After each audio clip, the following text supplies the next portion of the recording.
Hey everyone, this is Greg from doityourselfmusicbiz.com, and I wanted to drop a quick tip on sampling from vintage samplers into Maschine. Now AG has already made a video tutorial about this, but I wanted to show the exact routing of how this is done and how you actually get the sound into Maschine. So without further ado, let's get started. Now the first thing you're going to need is to make sure you have a few cables on hand, which are your RCA to RCA connections, as well as RCA to 1/4 inch connections. And if you don't have a 1/4 inch connection, you may need to get a converter from RCA to 1/4 inch. Now, with a turntable like the Newmark or any other turntable that has a preamp built inside, you can go right from the turntable to the sampler, out of the sampler, and into your interface.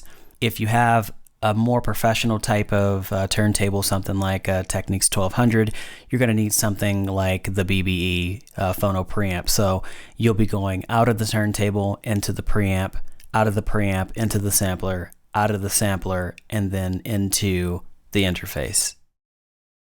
Now, once everything is all hooked up, there's a few important things you want to do to make sure you get a good sound.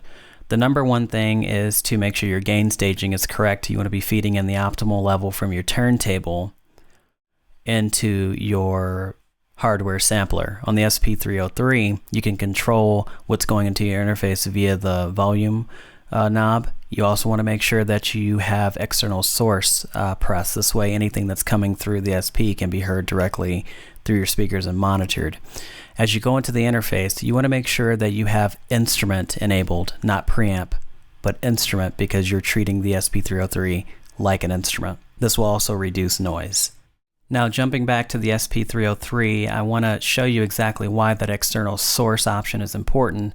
The reason being is that it allows you to tweak on the fly before you record into Maschine. This way you don't have to record into the SP, tweak, and then record back out. You can do this all in real time, as you can see here.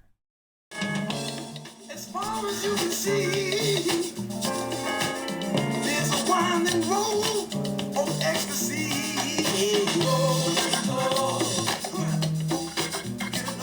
So I just took a little phrase and here it is.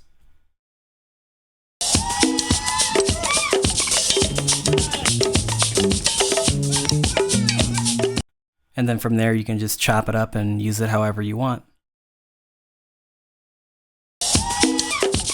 So anyway, that's how you route a turntable into a vintage sampler back into Maschine. If you have any questions, please leave them in the comments below. I hope this was beneficial, and I will see you in the next video.